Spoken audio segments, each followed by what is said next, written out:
Donc, tout dépend du moment où vous vous trouvez actuellement. On va dire bonjour et bonsoir en fonction des endroits où vous vous trouvez actuellement. Comme j'avais dit tantôt, j'allais faire mon apparition, parler d'un sujet important, parce que vous savez qu'il y a beaucoup de gens qui sont mal intentionnés, beaucoup de personnes qui n'ont aucune connaissance, aucune substance spirituelle, un peu partout en Afrique, aussi dans le monde, se taguent être des hommes, on va dire, de Dieu, des prophètes, des messagers, des prophètes, ainsi de suite. Et ils sont réellement en plein délire. Donc, parmi tous ces hommes, je vais parler d'une certaine personne connue sous le nom de Kakou Philippe. Kakou Philippe, qui se fait passer pour le seul prophète de la terre, le seul prophète dans le monde, il dit qu'il est l'unique prophète à son temps, qu'à part lui, il n'y a pas d'autres prophètes. Et pour cela, on va démontrer que c'est un menteur, c'est un imposteur, c'est un rigolo, c'est quelqu'un qui ne maîtrise même pas les Écritures, quelqu'un qui ne sert rien du tout dans la spiritualité, ni même par rapport à l'histoire, la géographie. Donc, on va donc le confondre. Pour cela, vous ne devez pas ignorer que pour beaucoup d'adeptes de Kakou Philippe, il y a beaucoup qui m'ont écrit récemment, il y a beaucoup qui sont allés sur ma page, sur YouTube, sur mes vidéos, qui ont commenté des hérésies. Et je vais confondre les hérésies ici. Je vais démontrer une bonne fois pour toutes qu'il n'y a qu'un seul enseignant. Donc à tous ceux qui sont là connectés actuellement, regardez avec les versets que je vais donner, et vous verrez que Kakou Philippe, c'est un menteur, c'est un rigolo, il n'a eu aucune vision. Et je vais démonter ce personnage. Donc, je vais d'abord, par rapport à ce que Kakou Philippe dit, dans sa biographie, vous pouvez vérifier sur Internet, sur Google, ainsi de suite. Donc, dans sa biographie, il est dit ceci, sont les premiers pas dans le christianisme. Donc, on va commencer les premiers pas dans le christianisme de Kakou Philippe. Il est dit ici, tout d'abord, c'est parti d'une vision qu'il a reçu le 24 avril 1993. Donc, ce personnage, ce menteur de Kakou Philippe dit qu'il a reçu une vision le 24 avril 1993. Et on va vous démontrer, même dans les récits bibliques, dans les Bibles actuelles classiques, que tout homme, tout prophète, même les rois, quand ils avaient des visions qui venaient du grand ordre des choses, c'est-à-dire des visions qui émanait du plan spirituel, on va dire, pour mieux comprendre. Quand vous avez une vision, on va dire, qui venait de Dieu, ou bien d'un ange que Dieu a envoyé, la vision, si ça vous trouble, cet ange va vous expliquer, il ne va pas vous laisser dans l'ignorance. Ça n'existe pas. Ça n'existe pas. Donc, pour cela, donc, par rapport à sa vision, il prétend qu'il était tout seul, qu'il a reçu sa vision le 24 avril 1993. Donc, quand il a reçu sa vision, il était troublé. L'ange là lui a pas expliqué le motif de la vision. L'ange ne lui a pas donné l'explication. Et lui, il est resté dans la confusion. Et pendant sa confusion, il ne savait pas ce que la vision représentait. Donc, il l'a laissé dans l'ignorance. Premièrement, il s'est retourné vers un prêtre catholique qu'il va pour comprendre le sens de la vision. Ensuite, il va vers les baptistes avec qui il passe 3 mois, puis il rencontre le mouvement de William Branham. William Branham lui-même, c'est un démon. William Branham, c'est un démon, c'est un sorcier, c'est un menteur. Ça, j'ai déjà démontré cela. Bref, donc ce menteur, ce faux prophète, cet arriviste, cet illettré-là de Kakou Philippe, ce mongol spirituel, ce de Kakou Philippe, vous voyez, il dit qu'il a reçu une vision de l'ange et maintenant, il n'arrive pas, l'ange ne va pas donner l'explication de la vision. Donc, ce qu'il a fait, il est allé voir un prêtre catholique. Vous savez que les catholiques adorent déjà adorent Satan, les démons, les statuettes, ainsi de suite. Bon, la sirène, le prêtre catholique lui a pas donné une bonne vision. En tout cas, la vision par rapport, soi-disant, à ce qu'il a reçu. Pour cela, il est allé rencontrer des baptistes, mais il n'a pas reçu sa part là-bas. Il est allé voir le mouvement de William Branham, un évangéliste américain. C'est avec ce mouvement qui reste comme simple fidèle de 1993 jusqu'en 2002. Donc, vous pouvez compter. Vous voyez que la vision, soi-disant vision qu'il a reçue, ça a vraiment pris du temps. Ça a pris du temps, au moins 9 ans. Au moins 9 ans. Donc, comment expliquez-vous que Dieu va envoyer un ange pour vous choisir en tant que prophète? Mais avant ça, il vous apparaît déjà. C'est-à-dire, l'ange vous apparaît par une vision. Il vous envoie un message, mais il vous laisse dans l'ignorance. Au bout de 9 ans ou 10 ans, ou on va dire au bout de 9 ans plus tard, on vous explique maintenant le sens de la vision. Ça, où est-ce qu'on voit cela? Il va essayer de prendre les versets pour tordre les versets, parce que la Bible, il ne sait même pas lire la Bible. Donc, il tord les versets qui n'ont pas de sens. Il dit, autant marqué, tu auras la réponse de la vision, ou autant marqué, tu auras la révélation. Mais ça, c'est faux. On va vous expliquer, même dans la Bible actuelle, je vais prendre les versets de la Bible actuelle, dans Actes des Apôtres, chapitre 9, au verset 3 à 6. Donc, Capou, Philippe, toi qui vas me regarder, tu vas regarder forcément cette vidéo parce que tes adeptes qui sont des moutons, qui sont des mongols spirituels, qui n'ont aucune connaissance, vont sûrement t'envoyer cet extrait-là. Donc, regarde-moi, moi qui suis là, celui qui est en face de toi. Je ne me targue pas être un prophète ou un apôtre ou un bishop ou les pasteurs. Les titres, ça ne m'intéresse pas. Les titres, ça ne m'intéresse pas. Je sais qui je suis. Il n'y a qu'un seul enseignant. C'est celui qui est en face de vous. Et je le dis encore, je le répète et je pèse mes mots. Donc, dans Actes des Apôtres, chapitre 9, au verset 3 à 6, il est dit ceci. Comme il c'est qui? C'est Saul. Saul, plus tard, qui sera connu sous le nom de Paul, était en chemin et qu'il approchait de Damas. Tout à coup, une lumière venant du ciel resplendit autour de lui. Point. Il tomba par terre et il entendit une voix qui lui disait, Saul, Saul, pourquoi me persécutes-tu? Point d'interrogation. Il répondit, qui es-tu, Seigneur? Qui es-tu, Seigneur? Point d'interrogation. Et le Seigneur dit, je suis Christ que tu persécutes. Il te serait dur de régimer contre les aiguillons. Il lui dit, tout tremblant et tout effrayé. Et tout tremblant et tout effrayé, dit, Seigneur, que veux-tu que je fasse? Donc, Paul ici, qui était d'abord, selon les Bibles actuelles, était connu sous le nom de Saul, a reçu une apparition. Vous voyez? A reçu une apparition. Dans d'autres passages, plus tard, on va vous le montrer, il avait reçu, c'était une vision. Donc, il dit ici, qui es-tu, Seigneur? Parce qu'il est entré dans un état second, il était dans la confusion. Il ne comprenait pas ce qui lui est arrivé. Donc, il était dans l'inquiétude. Donc, il demande maintenant, par rapport à cette apparition fantastique, par rapport à cette apparition surnaturelle, par rapport à cette apparition divine, dont il était dans l'incertitude, dans l'incrédulité, dans le doute, dans l'ignorance. Maintenant, il demande, qui es-tu, Seigneur? Donc, il veut les explications. Tandis que ce rigolo de Capou Philippe, il dit qu'il avait reçu une vision, il était tout seul. Mais pourquoi il n'a pas demandé l'explication à cet ange? Donc, il a fallu que cet ange-là les laisse d'abord partir chez un prêtre, ceux des adorateurs des idoles, d'aller chez les baptistes, d'aller chez Branham, qui est lui-même un démon. Au bout de, on va dire, 9 ans plus tard, et l'ange là maintenant revient, lui dit exactement ce que tu dois faire. Mais franchement, ça fait rire. Bon, Paul, en tout cas, il semblait, lui ici, il a reçu aussi sa vision. Est-ce que vous comprenez? Mais on va vous montrer bibliquement ce qui va se passer quand tu reçois un appel. Quand tu reçois un appel, quand tu reçois un message, quand tu reçois une vision, Dieu ne te laisse pas dans le doute. Il ne te laisse pas dans l'incrédulité. Il ne te laisse pas dans l'incertitude. Il va te dire, il va te révéler cela. Donc ici, Paul il dit, qui es-tu, Seigneur? Donc il veut les explications. Et ensuite, il répondit, qui es-tu, Seigneur? Et le Seigneur dit, je suis Christ que tu persécutes. Il te serait dû de régimer contre les aiguillons. Et tout tremblant dit, Seigneur, que veux-tu que je fasse?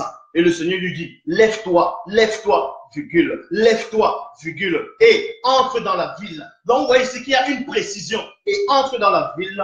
Maintenant, c'est quelle ville ici? On fait allusion à quelle ville? Vous allez comprendre que cette ville-là, c'était Damas. Donc, entre dans la ville, et là, et là, il te sera dit ce que tu dois faire. Pourquoi cet ange, soi-disant, qui est apparu à Kakou Philippe, lui a pas dit, bon, j'étais apparu, maintenant va voir tel homme, va voir tel prêtre ou bien va voir telle personne, il va te dire le sens même, la signification de la vision que tu as reçue. Vous voyez, ça ne tient pas. Mais Paul ici a reçu sa vision et Saul de Tarse a reçu sa vision et vu que Dieu n'est pas un Dieu de confusion, Dieu n'est pas un Dieu qui est limité, il lui donne néanmoins, en tout cas, le Seigneur ici là, lui dit néanmoins, va dans telle ville, il te sera dit ce que tu dois faire. Donc, on va t'expliquer le sens même de la vision là-bas. Donc, dans Actes des Apôtres, chapitre 22, dans Actes des Apôtres, chapitre 22, verset 10, il est dit, Actes 22, verset 10, il est dit ceci. Alors, je dis, 2 points. Que ferais-je, Seigneur? Et le Seigneur me dit, lève-toi, va à Damas, et là, on te dira tout ce que tu dois faire. Là, c'est maintenant Paul qui raconte son histoire, il raconte l'apparition qu'il avait reçue. Dans Actes des Apôtres, chapitre 9, au verset 11. Bon, d'abord, je vais dans Actes des Apôtres, chapitre 9, au verset 10. Il est dit ceci. Or, à Damas, vivait un disciple nommé Ananias. Le Seigneur lui apparut dans une vision et lui dit, Ananias. Oui, Seigneur, répondit-il. Donc, on avait déjà choisi Paul. On avait choisi Saul de Tarse. Donc, il avait reçu la vision sur le chemin de Damas. Mais vu qu'il ne comprenait pas celui qui t'avait apparu, vu qu'il ne comprenait pas le sens de la vision, on ne devait pas le laisser dans le doute, dans l'incrédulité pendant 9 ans. Il a fallu que le Seigneur lui dise, va dans telle ville, avec précision, là-bas on te dira quoi faire. Et là maintenant, le Seigneur, selon les Bibles actuelles, apparaît maintenant à Ananias dans une vision. Il dit, tiens, il y a un homme qui va dans telle ville, tu vas trouver un homme, et c'est Saul, il t'a vu en vision. C'est pour cela qu'il est dit dans Actes des Apôtres, chapitre 9 au verset 11. Et le Seigneur lui dit, lève-toi, va dans la rue qu'on appelle la droite, virgule, et cherche dans la maison de Judas un nommé Saul de Tarse, car il prie. Ça, c'est la précision. Donc, Kakou Philippe et tes adeptes, ces moutons, vous pouvez mettre le pouce, vous pouvez vous fâcher, ça ne changera rien. C'est Kakou Philippe, c'est un escroc. Tous ces rigolos là que j'ai déjà corrigés, ce sont tous des escrocs, sont des menteurs. Vous savez même c'est quoi être un prophète. Donc ici, dans Actes des Apôtres, chapitre 9, au verset 17, il est dit, Ananias sortit, et lorsqu'il fut arrivé dans la maison, il imposa les mains à Saul en disant, Saul, mon frère, le Seigneur Christ, qui t'est apparu sur le chemin par lequel tu venais, m'a envoyé pour que tu retrouves la vue et que tu sois rempli du Saint-Esprit. Point. Donc maintenant, on va aller dans ce que vous appelez Ancien Testament pour vous montrer qu'on ne tâtonne pas. On ne tâtonne pas avec le spirituel. Est-ce que vous comprenez? Donc, si vous ne comprenez pas les Écritures, si vous ne comprenez pas le mystère même des paraboles, le mystère de la révélation, celui qui est en face de vous est là, le seul enseignant au-dessus de tous les prophètes. Je le dis, quand vous cherchez des titres, vous dites que vous êtes des prophètes, vous êtes le général des généraux. Eh bien, dis donc, le général des généraux, ça se dit ça? Bon, sachez donc ici, je suis au-dessus de tous vos titres, je suis au-dessus des généraux, des généraux, je suis au-dessus des prophètes, je suis au-dessus de tout ce que vous dites. Est-ce que vous comprenez? Donc ici, dans Daniel, chapitre 8, au verset 15 à 16, c'était un homme, un patriarche, à une époque très reculée, connu en tout cas dans les Bibles actuelles classiques, sous le nom de Daniel. Daniel avait reçu une vision, et cela l'a troublé. Quand ça l'a troublé, néanmoins, on devait l'expliquer la vision. Parce que quand tu reçois une vision venant de Dieu, on te donne automatiquement la vision, c'est-à-dire l'explication de la vision. On ne te laisse pas dans le doute, dans l'incrédulité. C'est anti-biblique, c'est anti, on va dire même spirituel ou bien dans la spiritualité. Dans Daniel chapitre 8 au verset 15 à 16, il est dit ceci. Tandis que moi, Daniel, et non moi, Kakou, Philippe, non, tandis que moi, Daniel, j'avais cette vision et que je cherchais à la comprendre. Je cherchais à la comprendre, comme soi-disant Kakou Philippe avait reçu sa vision et il cherchait à la comprendre, mais sauf qu'il allait vers un prêtre, il allait vers un baptiste, il allait vers les membres, vers les branhamistes, mais au bout de 9 ans, pour d'autres vont dire plus, c'est là où l'ange revient et dit, eh tiens, ah j'ai oublié, je l'avais laissé dans le doute, dans l'incrédulité, dans la confusion. Ah non, ce n'est pas comme ça que ça se passe. On vous explique comment ça se passe. Paul a reçu sa vision, on lui a donné l'explication. Daniel ici reçoit la vision, il est troublé, maintenant il faut qu'on lui donne l'explication. Et l'explication n'arrive pas au bout de 3 mois, au bout de 10 ans, au bout de 9 ans. Vous êtes tous des rigolos.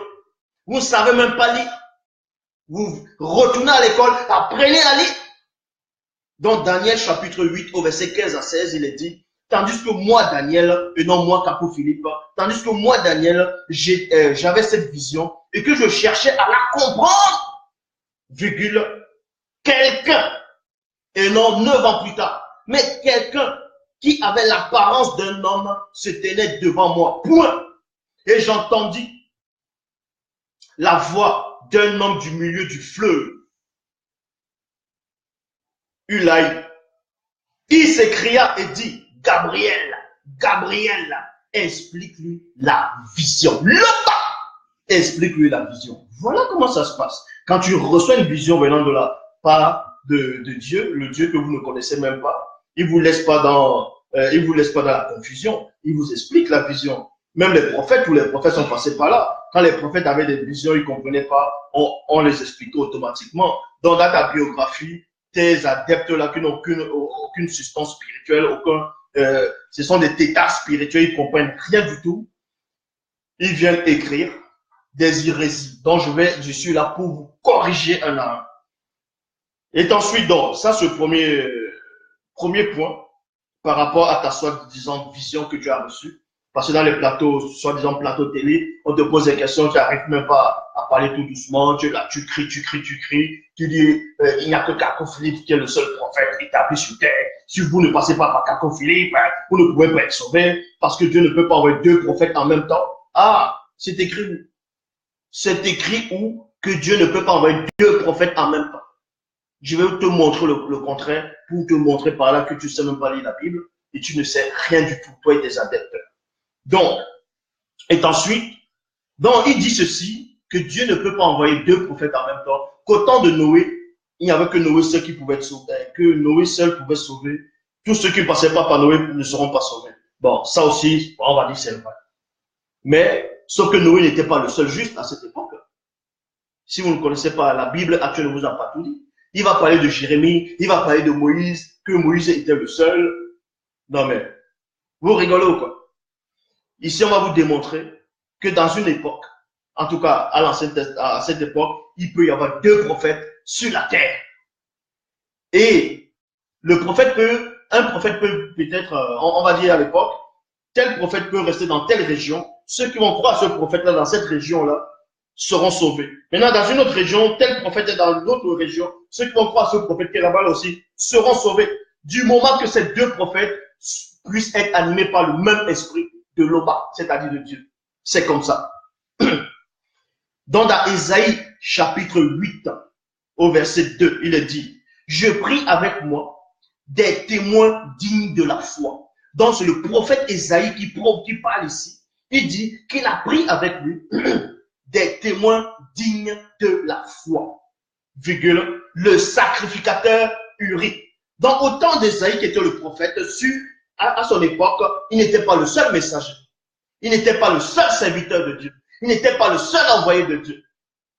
Mais néanmoins, il dit, il a pris le sacrificateur. C'est pas tout le monde qui était sacrificateur en Israël, selon les Bibles actuelles, selon les Bibles classiques. On se lève pas le matin pour être un sacrificateur. Est-ce que vous comprenez? Les sacrificateurs sont des prêtres. Et les prêtres, on devait les consacrer par onction. Donc, Ésaïe chapitre 8 au verset 2. Je prie avec moi des témoins dignes de la foi, le sacrificateur Uri et Zacharie. Zacharie, c'est qui Zacharie? Zacharie, fils de Béréchia. Point. Maintenant, on va dans le livre de Zacharie. Zacharie chapitre 1, verset 1, il est dit, le huitième mois, la seconde année de Darius, la parole du Seigneur fut adressée à Zacharie, fils de Béréchia. Point. Dans Ésaïe chapitre 8, verset 2 fait allusion. Donc, vous voyez que Zacharie, fils de Béréchia aussi, était un serviteur de Dieu. Donc, tous ceux qui croyaient à ce que Zacharie disait étaient sauvés. Et en même temps, tous ceux qui croyaient à ce que Ésaïe disait aussi étaient sauvés. Donc, ce rigolo de Capou Philippe, il vient, il dit, il est le seul prophète. Que tous ceux qui ne vont pas croire ce qu'il dit vont aller en enfer. Quel enfer? J'ai démontré que ça n'existe pas l'enfer. Donc, vous lisez la Bible comme Tintin Bobo, vous ne comprenez rien du tout. Donc, on poursuit. Dans un roi, pour vous montrer qu'effectivement, au même temps, on peut dire dans le même territoire, il peut y avoir deux prophètes, deux puissants prophètes majeurs, dont telle personne-là va croire ce prophète, il sera sauvé. L'autre prophète qui est là-bas, tu crois aussi en lui, à la même époque, tu seras aussi sauvé. Mais du moment que les deux prophètes puissent avoir le même esprit, c'est comme ça. Et la parole le confirme ici là aussi. Pour les Mongols qui suivent Capou Philippe et ce Capou Philippe lui-même. Donc, je te donne des cours bibliques si tu ne sais pas. Tu t'assois et tu m'écoutes.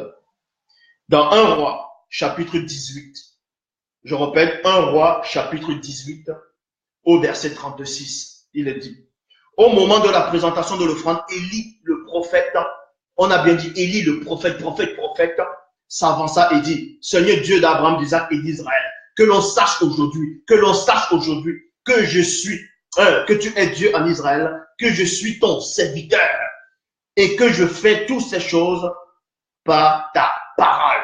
Maintenant, on reste toujours dans le même livre, dans 1 Roi 22, verset 13. Le messager qui était allé appeler Michée, chez qui ici, il y avait aussi un Michée. Michée aussi, c'était aussi un serviteur, un prophète aussi. Au temps d'Élie, Élie était vivant. Élie, le Tishbite, était vivant. C'était un puissant prophète en Israël. Michée aussi était vivant. Il était aussi un puissant prophète. Donc, 1 Roi 22, verset 13, le messager qui était allé appeler Élie, Michée, lui répondit, lui parla ainsi. Voici les prophètes d'un commun accord prophétisent de bien au roi. Que ta parole soit donc comme la parole de chacun d'eux. Annonce le bien. Dans 1 Roi 22, verset 14, il est dit, mais Michée dit, le Seigneur est vivant. Ce que le Seigneur me dira, je l'annoncerai. Il vint vers le roi. Il vint vers le roi. Et Élie était encore vivant. Élie le Tishbite était encore vivant. Pourquoi? La preuve, c'est où? C'est encore dans 2 Rois, chapitre 1, verset 3.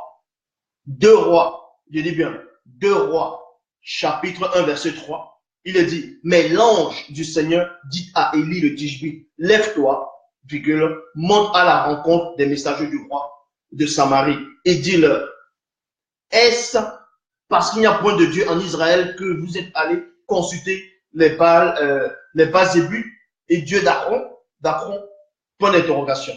Donc, vous voyez bel et bien que Élie, le Tishbite, était là, c'était un puissant prophète, hein, et beaucoup de gens dans le peuple qui croyaient à sa parole étaient sauvés. Et en même temps, au même moment, il y avait aussi Michée, qui était aussi un puissant prophète. Hein. Tous ceux qui croyaient aussi à Michée au même moment qu'Élie était là, aussi étaient sauvés. Et c'était pas que les deux prophètes qui étaient là. À cette même époque, il y avait beaucoup de prophètes, puisque la preuve, le moment où Élie devait monter, il y a beaucoup de fils des prophètes qui sont venus, qui qui ont dit à Élisée, sais-tu que ton maître va être enlevé?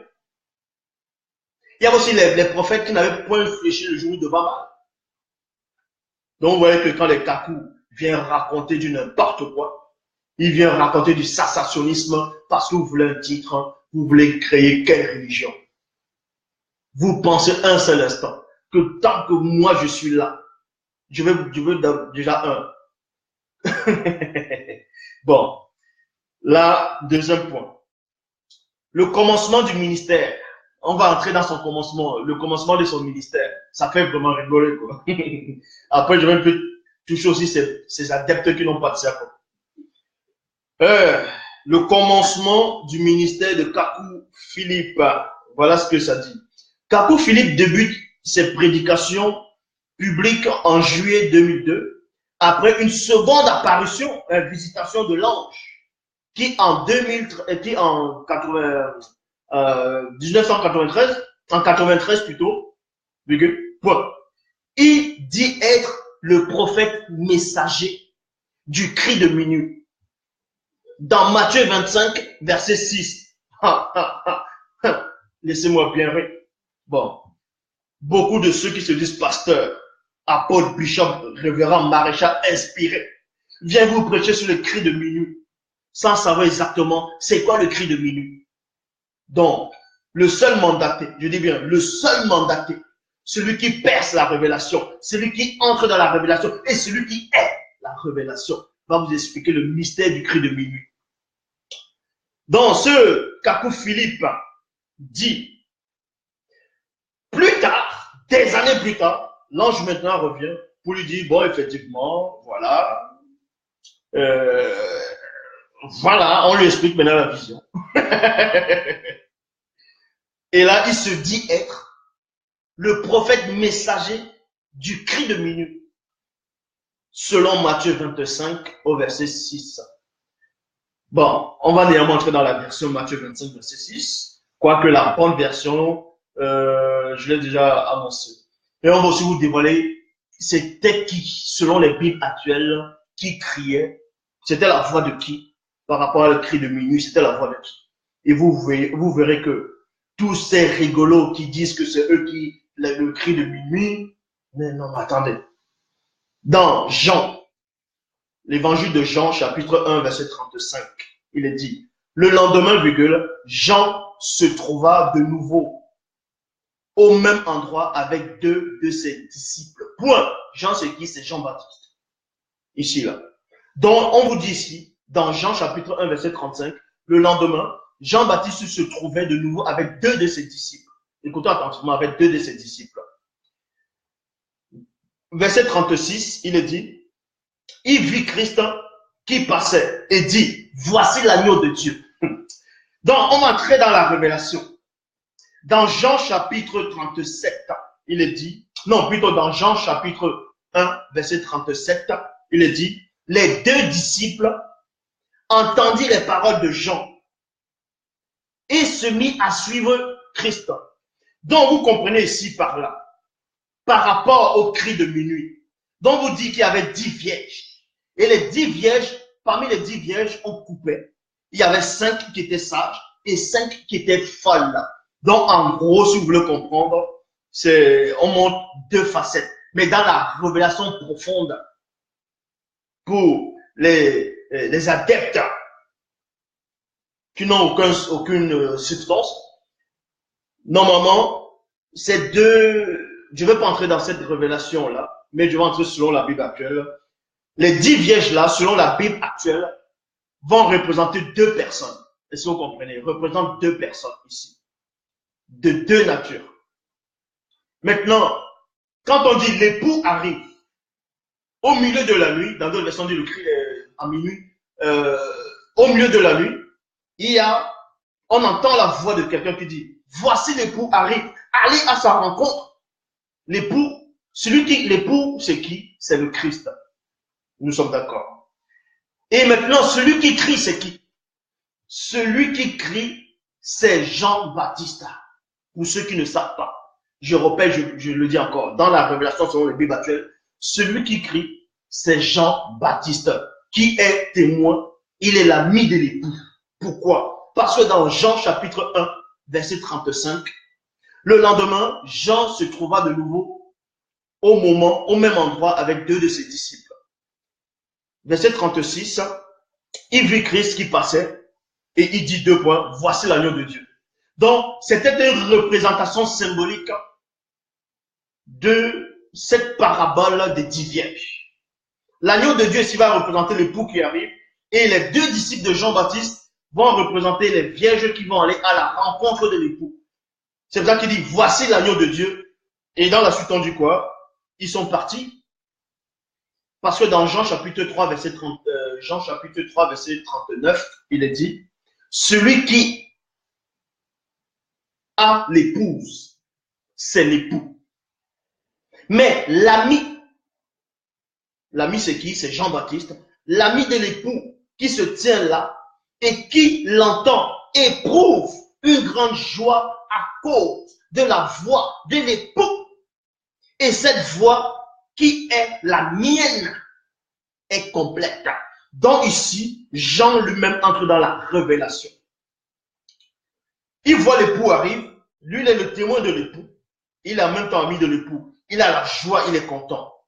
Maintenant il dit, voici l'époux. Les vierges partent. Et Kakoui se lève.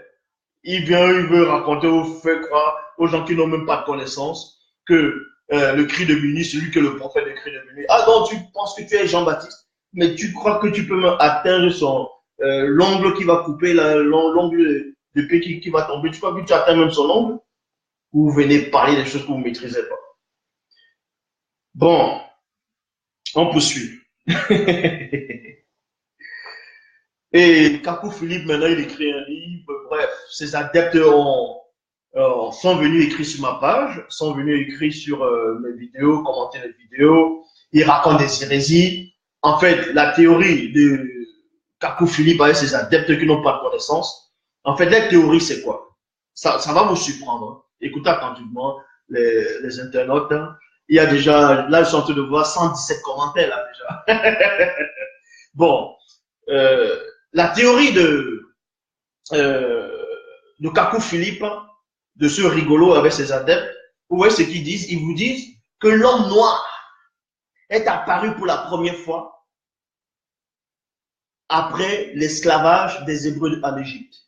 Donc, l'homme noir est venu par la malédiction de Cham, d'autres dit Cam. Et que l'homme noir est maudit. Et que l'homme blanc, rose, c'est celui qui est bon. Et que les noirs qui ont subi l'esclave c'est où déjà là, c'est où déjà? Que les noirs, oui, en Libye là, en Libye, que les noirs qui ont subi l'esclavage en Libye, que c'était bien que les Libyens étaient dans les droits. Parce que l'homme noir c'est un esclave. Vous voyez, c'est des noirs eux-mêmes qui disent ça. Vous voyez à quel point ils sont ignorants. Donc on va donc entrer dans, soi-disant, la malédiction de Cham, où les noirs sont apparus. Parce que même le KKK le disent, le Ku Klux Klan, qui veut dire siècle, lumière et famille. Mais on va vous montrer que vous ne savez rien du tout. Le seul enseignant est en face de vous. Est-ce que vous comprenez? Donc, je vais dans la malédiction de Cham. Pour tous ces adeptes qui disent que l'homme noir est venu par une malédiction, que Noé a maudit son fils, d'autres disent Noé a maudit son petit-fils, et les noirs sont apparus. Parce que vous lisez la Bible, vous ne savez même pas lire. Et on va donc vous donner les explications. D'où le noir est venu, et d'où le blanc est venu, d'où les autres races sont apparues. On va vous donner la vraie histoire, selon même votre propre Bible. Donc pour cela, dans Genèse, chapitre 9, au verset 20, je répète, Genèse, on va à l'origine. Genèse, chapitre 9, au verset 20, il est dit, Noé commença à cultiver la terre et planta de la vigne. Point. Noé avec quelle couleur? C'est un noir ou c'est un blanc? D'autres vont le dessiner blanc, d'autres vont dire non, ça n'a aucune importance. Bien sûr, ça a une importance, n'importe quoi. Noé ici était noir. Ça, on va vous le démontrer. Donc, l'homme noir n'a pas apparu après la sortie de l'esclavage des Hébreux en Égypte. Déjà, pour commencer. L'esclavage en Égypte biblique n'a jamais eu lieu. C'est une histoire inventée. Ça, je l'ai démontré. Vous pouvez taper, vous pouvez voir sur mes vidéos. J'ai démontré ça et personne dans le monde ne m'a prouvé le contraire et ne prouvera jamais le contraire. Donc, mais il y a même un historien là-bas, là, en Palestine, un faux juif aussi, qui lui-même, il a affirmé cela, qu'il n'y a jamais eu d'exode. Il n'y a jamais eu d'esclavage des Hébreux en Égypte. C'est une histoire montée de toutes pièces. Donc, dans Genèse, chapitre 9, au verset 20, il est dit, Noé commença à cultiver la terre et planta de la vigne. Cosmogonie, chapitre 9, au verset 21, il est dit, mais s'étant trop abreuvé de l'esprit de cette production, il inivra sa pensée et dans son exaltation, se réveilla au centre même et dans le lieu le plus secret de son tabernacle. Je ne vais pas entrer dans le mystère ici parce que j'ai déjà fait une vidéo sur ça, la révélation par rapport à ce qui s'est passé. Bon, dans Genèse chapitre 9 au verset 22, il est dit, et Cham, père de Canaan, ayant vu la nudité de son père, le rapporta dehors à ses deux frères. Point. Déjà, à partir de Genèse chapitre 9 au verset 22, vous allez voir, ils ont trafiqué là. C'est à partir de là qu'ils ont encore trafiqué. Il y a un gros mensonge là-dedans. Et vous allez voir des grosses contradictions, des confusions totales. Dans Genèse chapitre 9 au verset 24, il est dit, lorsque Noé se réveilla de son ivresse, il apprit ce que lui avait fait son fils le plus jeune. Vous voyez, son fils le plus jeune. Dans toutes les versions des Bibles, il est dit que c'est le fils cadet de Noé qui avait vu sa nudité, la nudité de Noé. Et que dans d'autres versions, on dit son plus jeune fils. Et ça, c'est faux. Le fils cadet, c'est le dernier. Or, Cham n'était pas le dernier des fils de Noé. C'est Japhet qui est le dernier. Puisqu'il y avait Shem, Cham et Japhet. Or, il y a une seule version au moins qui a vu cette erreur, qui a rectifié cela. Dans traduction Abbé Filion, il est dit, Noé se réveillera après cet assoupissement que le vin lui avait causé et ayant appris de quelle sorte l'avait traité son second fils. C'est la seule version actuelle parmi les Bibles classiques actuelles qui au moins a vu cette confusion, cette erreur et a rectifié cela. Donc vous voyez déjà que Cham n'est pas le dernier fils de Noé. Cham n'est pas le fils cadet. Le cadet, c'est le dernier. C'est Japhet qui est le dernier. Donc même à toi, Kakou Philippe, ça t'a échappé cela. Parce que tu ne sais rien du tout. À vous tous ces faux pasteurs, vous ne savez rien du tout. Parce que ça vous a échappé. Parce que vous n'êtes pas dans la révélation. Le seul à maîtriser les Écritures, c'est celui qui est en face de vous. J'ai l'explication de toutes les versions des Bibles, de toutes les connaissances. Donc ici, dans Genèse, chapitre 9, au verset 25, il est dit, et il dit, maudit soit Canaan, qui soit l'esclave des esclaves de ses frères. Je répète, Genèse chapitre 9, au verset 25. Et il dit, maudit soit Canaan, maudit soit Canaan. Mais Canaan, il a fait quoi? Est-ce que c'est Canaan qui a vu la nudité de son grand-père? Eh, Noé, lui aussi.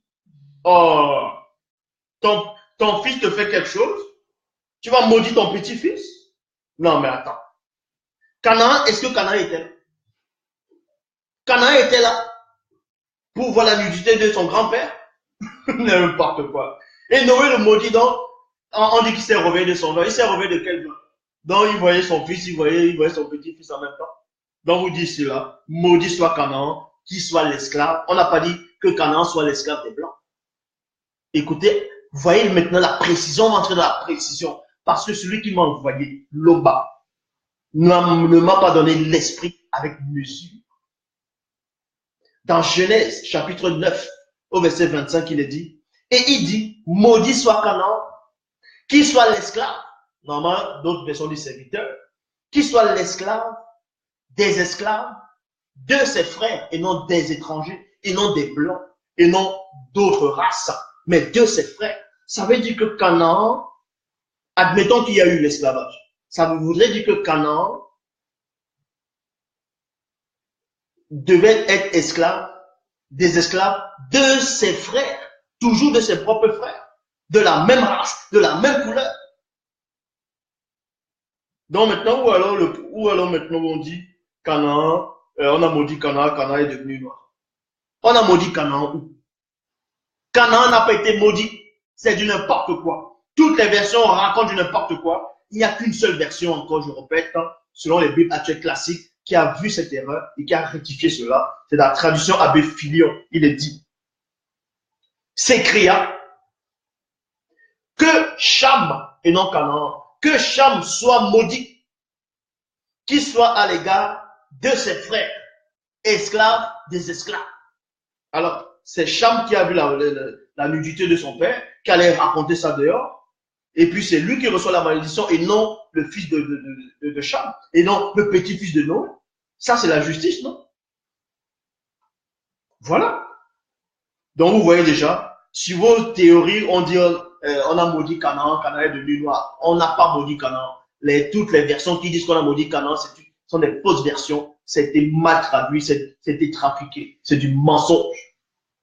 C'est Cham qui a été maudit selon la vraie explication dans les Bibles actuelles classiques. Mais la vraie vérité même, est-ce qu'il avait été maudit? Est-ce que ça s'est passé comme ça? C'est pour ça que là, je m'arrête d'abord dans les Bibles classiques. Donc, Canaan n'a pas été maudit. Canaan n'a pas été maudit. Dans Genèse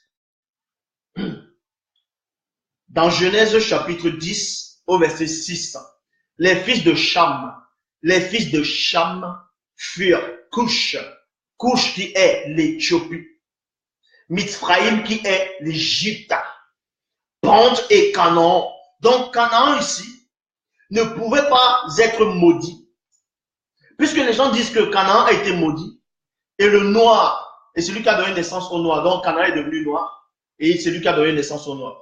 Mais comment ça, on va maudire le dernier? Attendez, on va aller tout doucement pour ceux qui ne comprennent pas. Dans Genèse chapitre 10 au verset 6, il y a dit quoi? Que les fils de Cham, Cham c'est qui? C'est le deuxième fils de Noé. Donc les fils de Cham furent Cush, donc Cush qui est l'Éthiopie. Et ensuite Mithraïm qui est l'Égypte, Pente et Canaan. Donc Canaan est le dernier, ici là, en tout cas dans Genèse chapitre 10 au verset 6, est le dernier fils de Cush par rapport à ce verset-là. Donc, le grand frère de Cham, même père, même mère, c'est l'Éthiopie et c'est l'Égypte et Pente. Comment on va maudire Canaan? Canaan devient noir alors que ses grands frères étaient déjà des noirs. Vous voyez que ça ne tient même pas. Ça ne tient même pas la logique. Pourquoi ses grands frères étaient déjà des noirs? Parce que Cush, l'Éthiopie, c'était pas des blancs, c'était des noirs. Même les Bibles le disent. Dans Jérémie 13, 23, il est dit quoi? Un Cushite peut-il changer de peau? Bible parole de vie. Est-ce qu'un Éthiopien peut changer la couleur de sa peau? C'est toujours dans Jérémie 13, 23. Maintenant, je vais aller dans une autre version. Dans la traduction écuménique de la Bible, il dit un noir et non un blanc. Un noir peut-il changer de peau? Bible du rabbinat français Zadokan, le nègre peut-il changer sa peau? Donc, vous voyez ici là que le grand frère, je dis bien le grand frère de Canaan, c'était un noir. L'Égypte ici, c'était un noir. Donc, les grands frères de Canaan, c'était des noirs. Ou, et encore, même les enfants ne peuvent même pas raisonner comme les gens comme les Kakou-Philippe, comme les gens comme les Mongols, qui n'ont pas de sens, qui vont dire, on a maudit Canaan. Canaan est devenu noir et c'est lui qui a couché les noirs. Non, mais. Alors que les grands frères, même père, même mère de Canaan étaient déjà des noirs. Noé lui-même était noir. Parce que le premier homme sur terre, c'était un noir. Et ça, on va vous montrer, on va vous démontrer cela. Donc, les Kakou-Philippe, qui n'ont aucune connaissance, il vient raconter des hérésies. Il est le seul prophète. Mais tu sais, mais vous savez c'est quoi être un prophète? Vous savez c'est quoi être un prophète? Il est le seul prophète de Dieu sur la terre. Si personne ne croit en lui, va aller en enfer. L'enfer n'existe pas. Je l'ai démontré. Parce que dans votre fausse parabole de Luc 16, 19, où le mauvais riche, il souffre là-bas, et il se met à supplier à Abraham, envoie Lazare qui tremble au bout de ton doigt, qui me rafraîchisse l'encre qui souffle cruellement dans cette flamme. Mais là-bas, il avait envie de sauver ses frères. Tandis que Ecclésiaste dit quoi? Que dans le séjour des morts où tu vas, tu ne souffres pas. Il n'y a pas de pensée. Il n'y a pas d'envie. La jalousie, tout est mort. Tout est fini là-bas. Et dans Psaume 6, qui, dans le séjour des morts, on n'a pas ton souvenir, qui te louera dans le séjour des morts. Donc, vous allez parler de, oui, mais la Bible dit dans Apocalypse chapitre 20, on parle de lac de feu. Mais attendez. Donc, vous voyez ici, Canaan n'a pas été maudit. Canaan n'est pas devenu noir, puisqu'il était déjà noir. Ses grands frères étaient des noirs, son grand-père Noé était noir. Pour cela, on va encore aller plus en détail. On va aller plus en détail. Donc, le premier noir sur la terre est noir, parce que l'homme noir est l'héritier de la terre, est l'héritier de l'univers. Que ça vous plaise ou pas, c'est comme ça. Depuis le commencement jusqu'à la fin, il sera le maître. Est-ce que vous comprenez? Même si l'homme noir, en tout cas pas tous, sont en train de souffrir, la révélation c'est quoi? Tous les noirs n'ont pas subi l'esclavage. Qu'on ne vous mente pas. Qu'on ne vous mente pas. Il y a des noirs qui ne sont pas sortis de l'Afrique, qui n'ont pas subi l'esclavage. Ils n'ont pas subi l'esclavage. Vous allez parler de la colonisation, n'importe quoi. Quel peuple qui n'a pas été colonisé? Même ceux qui vont vous coloniser, eux-mêmes, ils ont été colonisés. Bon. Tous les noirs n'ont pas subi l'esclavage. On va un peu revenir sur le film après Black Panther plus tard. Donc ici, dans Job, l'histoire de Job, beaucoup de gens connaissent l'histoire de Job, en tout cas la plupart. Job qui avait les ulcères, malin, Satan l'a frappé, tout ça, même l'Éternel Job a décidé. Ils disent même que quelqu'un comme Job n'a pas pu exister parce qu'aucun on ne peut supporter telle souffrance. Dans Job 30, Bible du rabbinat français Zadok Khan, il est dit, ma peau, virgule, toute noiscie, virgule, se détache de moi, mes os sont brûlés par le fier, par le feu de la fièvre. Point. Donc, Job ici, on montre ici que sa peau, que Job était noir. Parce qu'il dit ici, ma peau, virgule, toute noire, virgule, se détache. Dans d'autres versions qui étaient mal traduites, qui ont rapporté le mensonge, il dit que sa peau est devenue noire. Non, la peau de Job n'est pas devenue noire. Job était déjà un noir. C'était un black. C'était l'homme originel. La seule version parmi les Bibles classiques actuelles le disent ici, là, dans Job 30, Bible du rabbinat français Zadok Khan, ma peau, virgule, oui, toi, Kapous Philippe et tes adeptes qui n'ont pas de connaissance et tous ces faux pasteurs, prophètes, si vous ne connaissez pas le sens des virgules, vous allez à l'école, vous allez vous asseoir, on vous apprend c'est quoi une virgule. Donc, ma peau, virgule, toute noiscie, virgule, et non ma peau est en train de noircir. Ma peau, virgule, toute noiscie, virgule, se détache de moi. Donc, Job était noir. Genèse, on va toucher maintenant le premier homme. Genèse chapitre 2 au verset 7. Traduction Abbé Filion, il est dit ceci. Le Seigneur Dieu forma l'homme du limon de la terre. Le limon c'est de la boue, c'était noir. Vous pouvez vous renseigner. Le limon est noir, même dans l'Égypte ancestrale. Tous les ans, tout le temps, la crue du Nil qui sortait du Nil, la boue là c'était noir. Et en Égypte antique, en tout cas ancestrale, le symbole, la couleur du symbole de la fertilité, c'était noir. Donc ici, le premier homme a été fait noir. Même les scientifiques le disent. Les scientifiques le disent, le premier homme, c'est un noir. Donc Kapou Philippe, ce rigolo là, ne vient pas se déraciner là, c'est un non-initié rebelle, ne vient pas vous raconter des hérésies, il ne sait même pas parler, il ne sait même pas répondre aux questions, il est là, il se fâche. La grosse veine sort ici, là, n'importe quoi. Donc, ici, dans Zacharie, chapitre 9, Zacharie, chapitre 9, au verset 3, je répète, Zacharie, pour vous montrer que le limon, je dis bien le limon, c'était noir. Et on a fait le premier homme de cette matière-là, du limon, son corps, dont l'homme était noir, toute sa descendance était des noirs. Donc, les Bibles actuelles que vous voyez là, on a fait que prendre l'histoire des patriarches, des matriarches, tous les prophètes, tous les prophètes, tous les apôtres étaient des noirs que Dieu a envoyés. Tous les patriarches étaient des noirs. Ceci n'a rien à voir avec le racisme. Jean 3:11, nous disons ce que nous savons et l'on rend témoignage de ce qu'on a vu. Donc ici, dans Genèse chapitre 2, verset 7, traduction Abbé Fillon, le Seigneur Dieu forma dans l'homme du limon de la terre. La terre est noire, c'est-à-dire le sol, le limon était noir, on a fait l'homme de ça. Dans Jérémie chapitre 9, Zacharie chapitre 9, au verset 3, Bible Chouraki, il est dit ceci. Sort abattit une forteresse et a accumulé l'argent comme de la poussière, l'or fin comme le limon des allées. Dans notre version, on dit comme la boue des allées, des rues. Ici, là, le limon. Donc, le mot limon revient encore. C'est avec ce limon-là qu'on avait créé l'homme, le premier homme.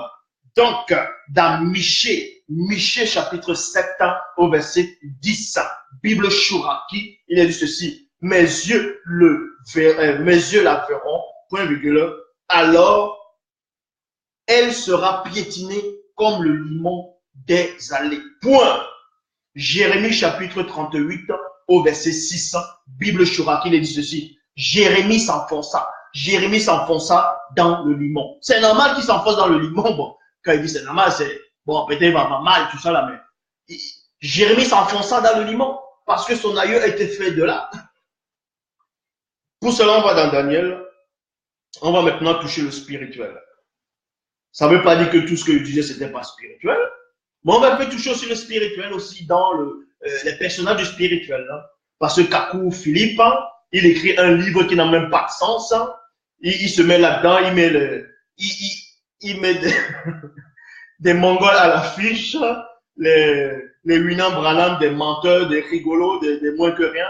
Pour ceux qui ne savent pas, ah oui, pour les adeptes de William Branham, les branhamistes, les adeptes, les faux adeptes qui n'ont pas de connaissance de Kakou Philippe, pour tous ceux qui regardaient cette intervention fantastique, William Branham approuvait l'esclavage. Vous pouvez vous renseigner. Il approuvait, il finançait même les gens du KKK, du Ku Klux Klan, qui massacrent des Noirs. Voilà, c'est ça votre prophète de Dieu. N'importe quoi. Les Mongols viennent ici, là, ils n'ont même pas fait des grandes études. Bon, tu n'as pas besoin de faire des grandes études pour comprendre quand même la révélation. Si tu n'as pas l'esprit, tu ne peux pas comprendre. Ici, on vous dit, dans Daniel chapitre 7 au verset 9, Daniel chapitre 7 au verset 9, Bible second 21. Là, on donne la description spirituelle de Christ avant de descendre sur terre.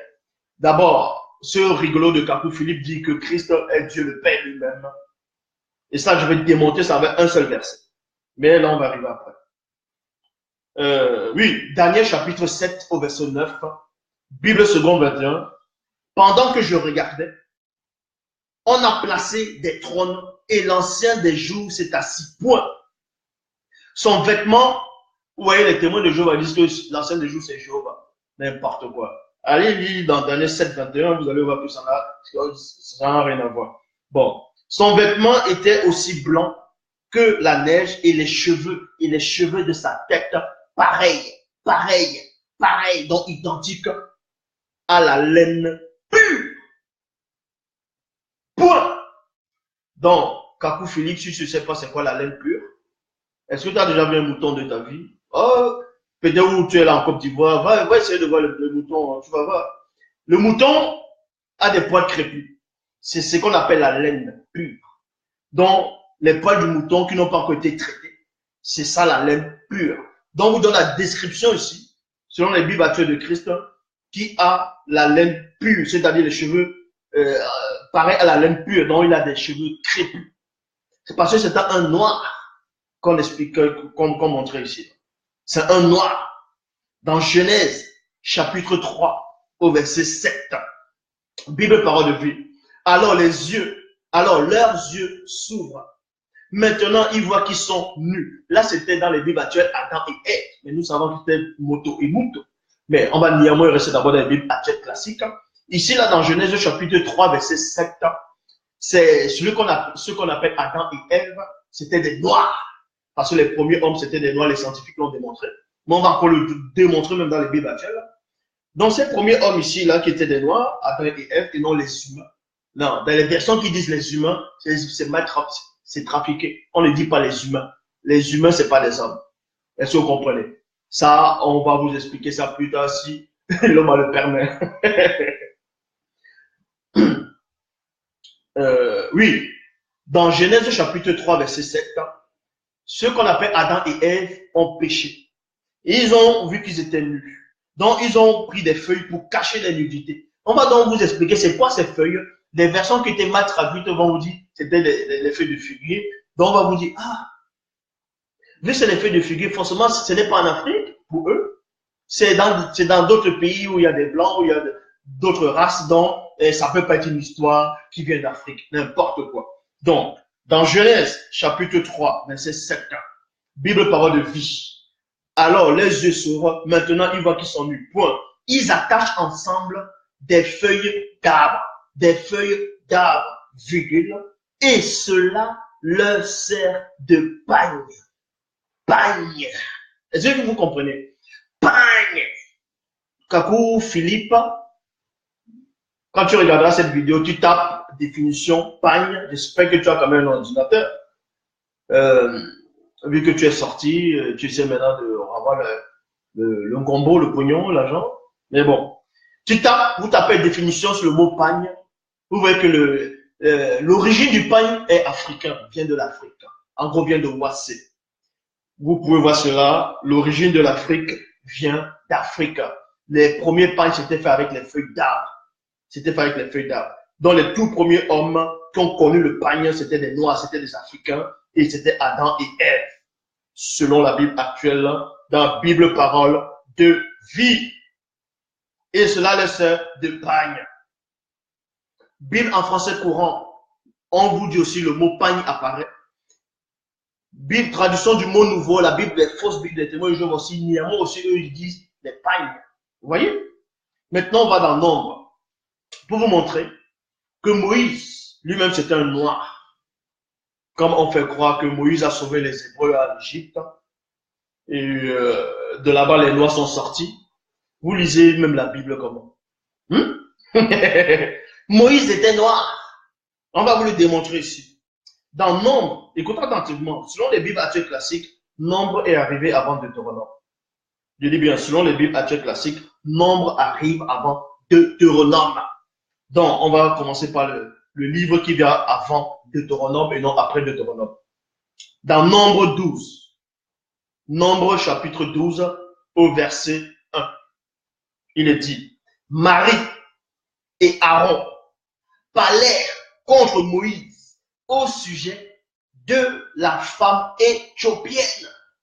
Les Éthiopiennes, ce sont des Noirs qui avaient pris, car il avait pris une femme éthiopienne. Il y a une version de Bible qui sont venus trafiquer de n'importe quoi. Ils disent là-dedans que Moïse avait pris une femme africaine. Donc, à ce temps-là, n'importe quoi. Mais vous voyez ici, là, que Moïse, c'est un noir. Pourquoi Moïse était noir? Tout simplement. Parce que, d'abord, dans Nombre 12, Moïse a pris une femme éthiopienne. Une femme noire. Et le même Moïse, maintenant, il va écrire plus tard, dans Deutéronome chapitre 23, verset 3, Bible des peuples, le métis et non le noir. Le métis non plus n'entrera pas dans la communauté de Yahvé. Même à la 10e génération, il est exclu plutôt de la communauté de Yahvé. On vous dit ici, Bible pastorale du Marais Sousse, le métis n'entrera pas non plus dans l'assemblée du Seigneur, même jusqu'à la 10e génération. Vous voyez? Donc, comment Moïse, qui va épouser une femme noire éthiopienne, puisse encore écrire que les métis ne vont pas entrer s'il avait eu des enfants avec cette femme-là. Donc, il refuse que ses enfants puissent entrer dans la communauté de Dieu, alors que lui-même, il était prophète. Vous voyez que ça ne tient pas. Parce que Moïse lui-même était noir. Le Moïse qui a écrit Deutéronome 23:3, où il refusait que les blancs et les sans mêlés entrent dans la communauté de Dieu à cette époque, parce que c'était des enfants illégitimes. Moïse, en écrivant ça, il ne peut pas dire s'il était un blanc ou un maghrébin ou un métis. Moïse ne va pas écrire que les métis ne doivent pas entrer dans la communauté de Dieu, alors que lui-même il est métis. Ça ne tient pas. Ça n'a même pas de sens. Il ne pouvait être que noir. Donc, maintenant, voici encore un autre mensonge. Un autre mensonge concernant, par rapport à ce qu'on appelle ce JC-là dans les Bibles actuelles. Déjà, j'ai démontré que ce JC-là, c'est pas vrai du tout. Bon, c'est ce qu'ils prennent le système de la christocentrisme.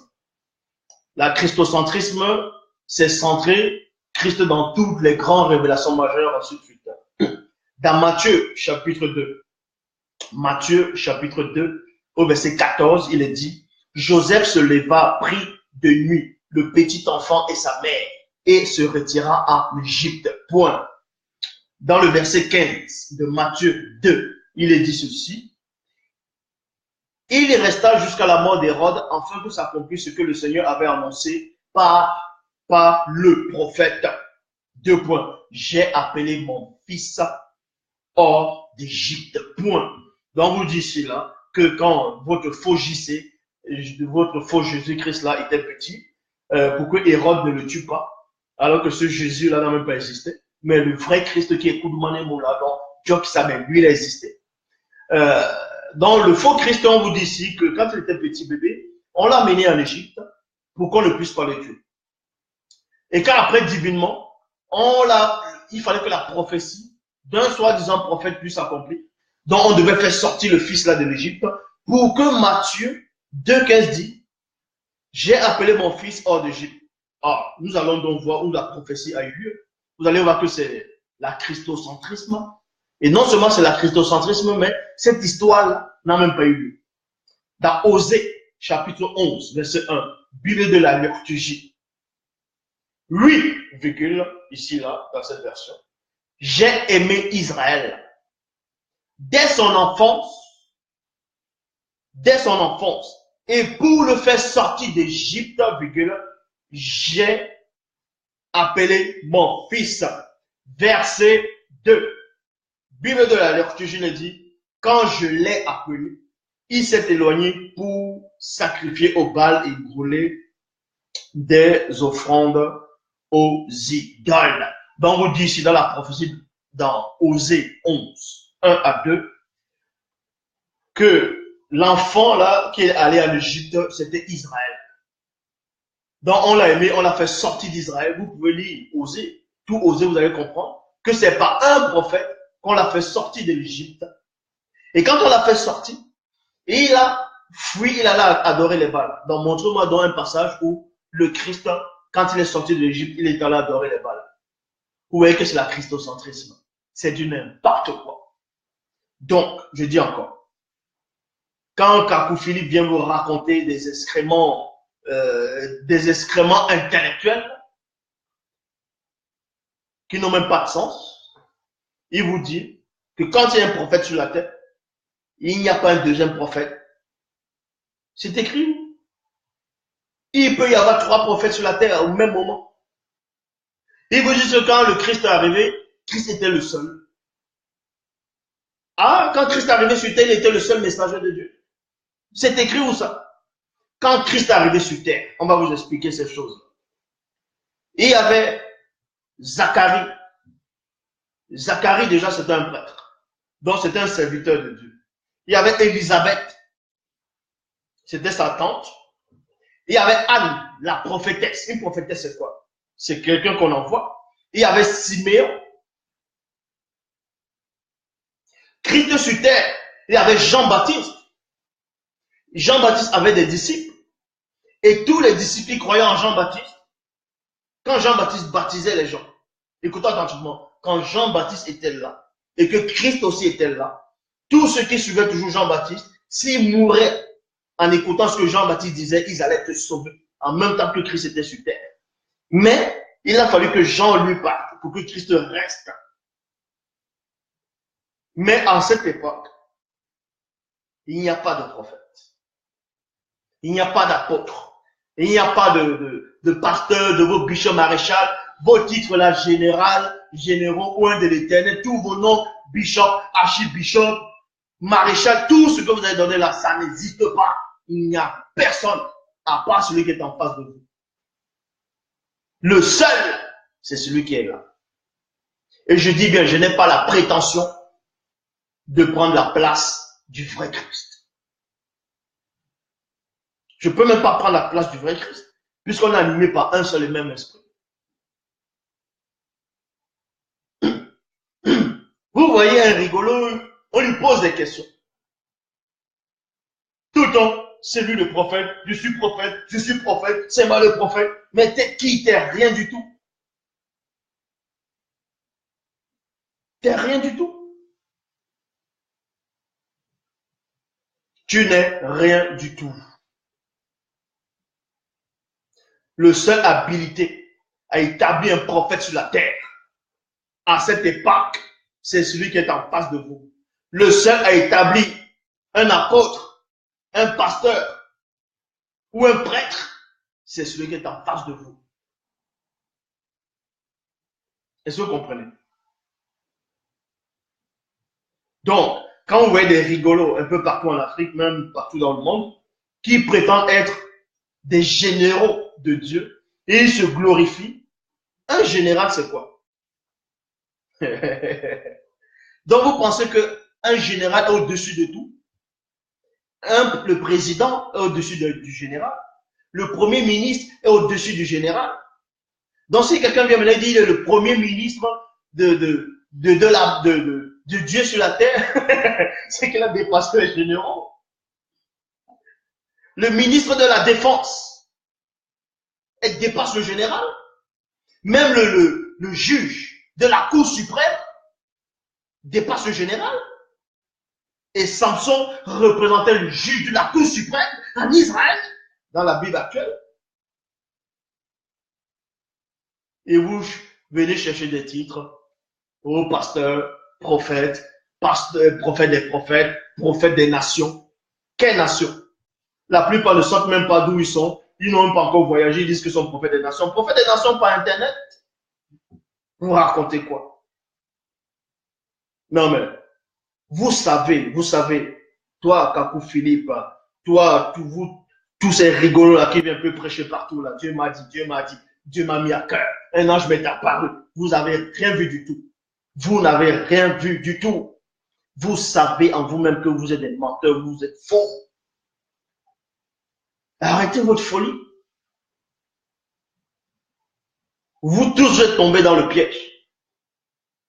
Vous dites que l'ange, que l'entité ou bien l'être qui est apparu à Jean, à l'île de Patmos, dans Apocalypse chapitre 1, verset 14-18, que c'était le Christ. Qui vous a dit que c'était le Christ? Parce qu'il dit, le vivant, j'étais mort, je suis vivant, c'est que c'est, tu tiens les clés de la mort du séjour devant. C'était pas le Christ. C'était un ange. C'est un ange qui est apparu à Jean, à l'île de Patmos. Vous savez pas lire? Même Malcolm X a parlé de ça. Vous voyez les Kakou Philippe qui sont vraiment entrés dans on va dire les excréments des hérésies terribles. Il y a une journaliste, soi-disant avec la perruque sur la tête, elle racontait n'importe quoi, elle dit, bon, les 6 et les 7 étoiles qui étaient dans la main de Christ, qui représente ces étoiles, c'était qui ces étoiles? Et ce mongol, le Kakou Philippe, il vient raconter, il dit, non, ces étoiles-là, c'est spirituel, il essaie de raconter. Il essaie d'entrer, malgré lui d'entrer dans la révélation, on voit bien son visage, comment il cherche, alors il ne trouve pas. Après, il se met à délirer, il vous dit que c'est l'esprit d'Élie qui agit, que c'est l'esprit d'Élie qui a suscité Wina Branham, l'esprit d'Élie a suscité soi-disant Kakou Philippe, et que c'est l'esprit d'Élie qui a enlevé Enoch dans l'Ancien Testament. Mais vous entendez ça? Alors qu'au temps d'Enoch, Élie n'existait même pas. Ni spirituellement, ni physiquement, ni astralement. Il n'existait pas. Et on dit, il ose dire que l'esprit d'Élie a enlevé Enoch. En tout cas, c'est pas ce que Paul a dit. Paul a dit, c'est Dieu qui a enlevé Enoch et non l'esprit d'Élie. Donc, vous voulez créer autre chose qui n'a même pas de sens. Et il vient raconter des hérésies en disant, Apocalypse chapitre 11, que les deux témoins c'était Moïse et Élie. C'est écrit où que c'était Moïse et Élie. Les deux témoins dans Apocalypse chapitre 11 n'ont rien à voir avec Moïse et Élie. Je dis bien, le seul à maîtriser les Écritures, le seul à avoir la haute connaissance interdite, c'est celui qui est en face de vous. Vous tous là, qui dites être messagers de Dieu, les bishops, vous allez tous mourir. Vous allez aller dans le néant. Je le dis. Vous, lors de la traversée, la route du grand mystère, vous allez mourir. Vous allez aller dormir. Et à la fin de temps, vous allez sortir. Et là, vous allez avoir une surprise. N'importe quoi. Vous venez polluer les gens. Non, l'homme est apparu pour la première fois en Égypte, à la sortie d'Égypte, que c'est un esclave. Si toi, tu es un esclave, si toi, tes arrière-parents ont été esclaves, tant pis pour toi. Parce que c'est tous les Noirs qui ont subi l'esclavage. C'est vous les esclaves de la fausse doctrine, de la constipation spirituelle, mentale et intellectuelle. Ils sont là. Si vous n'avez pas Kakou Philippe, vous n'avez pas la vie. Mais Kakou Philippe, c'est qui?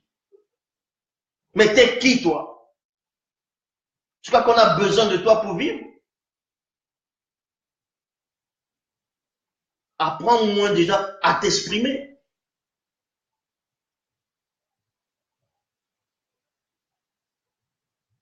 N'importe quoi. Donc maintenant, pour tous ces Noirs qui sont allés voir Black Panther, c'est-à-dire la Panthère Noire, on a un peu vu dans les réseaux sociaux comment ils sont fiers, d'autres portent les cabas, d'autres portent les pailles, ils vont au cinéma, ils sont là, ils sont fiers. Vous êtes fiers de quoi? Vous êtes fiers de quoi? Parce que le film qu'ils ont fait là, c'est ça qui va vous donner votre identité, qui va vous faire sortir de l'ignorance. N'importe quoi. Ils vont voir Black Panther, ils sont contents, ils sont fiers. Fiers de quoi? On vous donne des os comme ça, allez manger, allez tout manger les os, vous êtes contents. Et vous voyez, il y a des Mongols qui viennent commenter, ils disent non, parce que récemment j'ai fait une vidéo pour démontrer qu'effectivement, parce que dans Black Panther, on vous dit les guerrières dans le royaume de Wakanda. On sait que c'était, selon l'histoire de Marvel, c'était en Afrique australe. Parce qu'il y a deux personnes qui ont créé Marvel. Vous voyez? Il y a Jack Kirby et Stan Lee. Jack Kirby est déjà mort depuis, et c'est Stan Lee, dont le vieux là qui apparaît souvent dans les films de Marvel, là, le vieux là avec les lunettes, c'est lui, Stan Lee. Jack Kirby, c'était son associé, lui il est mort déjà. C'était les deux qui avaient commencé à faire les Marvel, tout ça. Mais bon, vous voyez, dans le royaume du Wakanda, ça se passe dans l'Afrique australe. Selon les trucs, ça se passe dans l'Afrique australe. On vous montre les guerrières. Elles sont chaudes. Et avant ça, on vous dit, au début, le résumé du film, on vous dit, non, c'est un peuple qui n'a jamais connu l'esclavage. Ils n'ont pas connu l'esclavage. Ils étaient en paix. Ils étaient en paix. Ils n'ont pas connu l'esclavage. Un peuple qui est en paix. Tandis que quand vous voyez bien dans ce film, il y a un moment quand on a cru que le Black Panther, l'acteur était mort.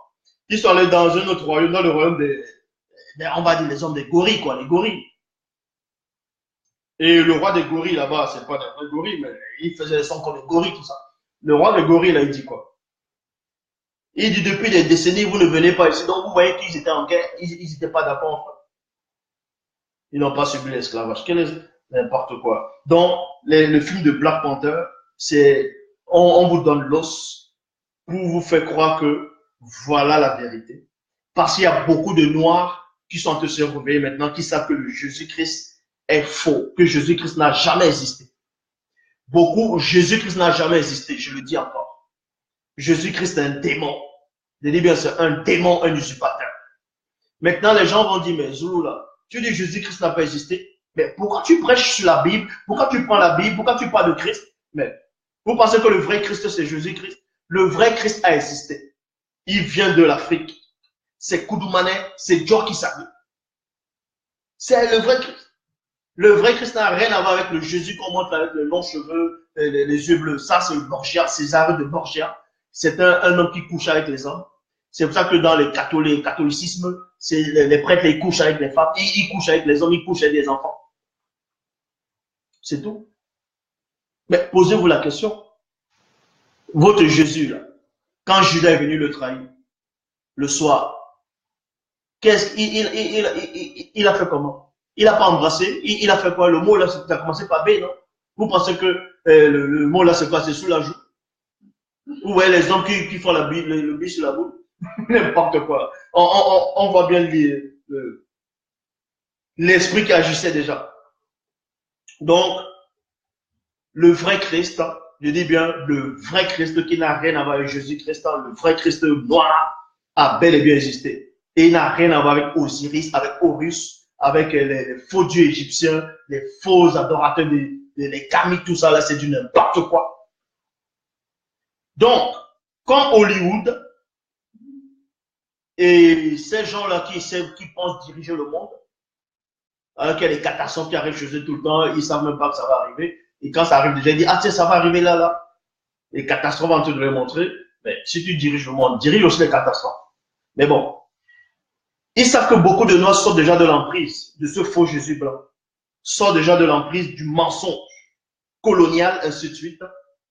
Ils disent, tiens, on va encore plus tromper les Noirs. Tiens, on va bien faire le truc de Black Panther, on va sortir ça en film. Comme ça, ils vont croire que les Noirs qui n'ont pas subi l'esclavage, voilà comment les femmes étaient. Elles ont le tatouage sur la tête, ils boulent à zéro. N'importe quoi. Et des Mongols viennent écrire, non, c'est en Afrique australe, c'est comme ça qu'elles étaient, elles n'ont pas subi l'esclavage. Mais qu'est-ce que tu sais, toi, de l'histoire? Tu connais quoi de l'histoire? Tu connais quoi de l'histoire?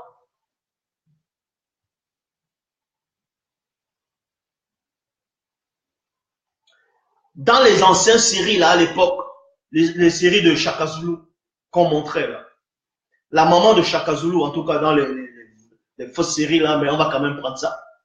Les séries de Shaka Zulu, là, la maman de Shaka, quand elle mourait, puisque avant, on a pris, sa maman était malade, le blanc là qui était là, c'était, on va dire, un médecin ou commerçant, peu importe.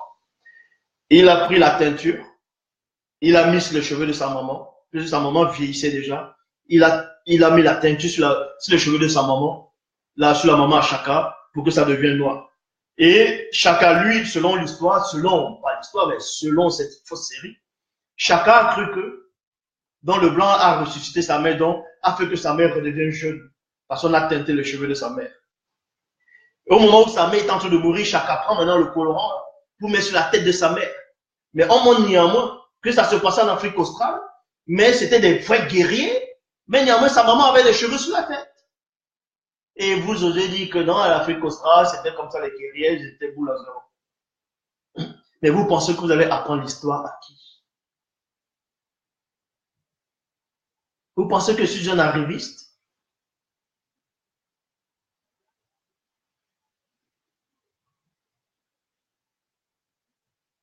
Donc, tous ces faux pasteurs-là, arrêtez vos jeux là, ça c'est du n'importe quoi. Arrêtez vos histoires là. Arrêtez de dire que le peuple de Dieu, c'est ceux qui sont en Israël là. Ce sont les Juifs. C'est faux. C'est faux. Le vrai peuple, c'est les Noirs, premièrement.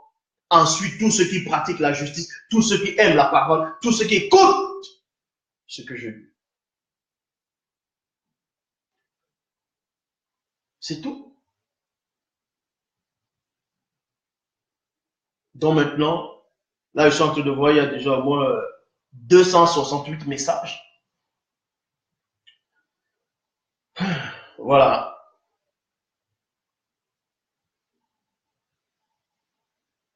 Maintenant, s'il y a des questions, vous pouvez les poser.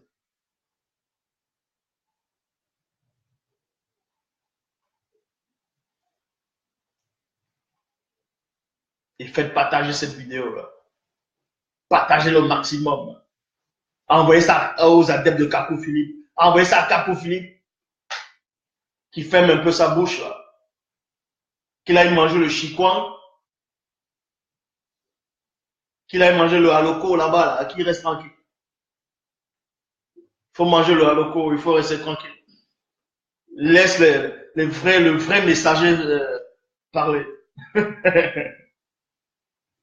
Manger le haloko, le hacheke.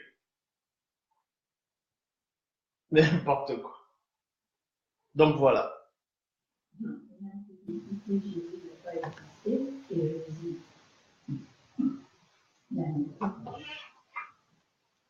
Oui, j'ai dit Jésus n'a pas existé. Tu dis hérésie. C'est toi l'hérésie.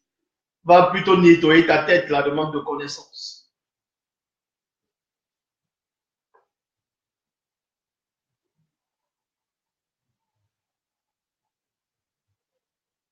Non, j'arrête la diffusion. L'Oba, c'est encore glorifié.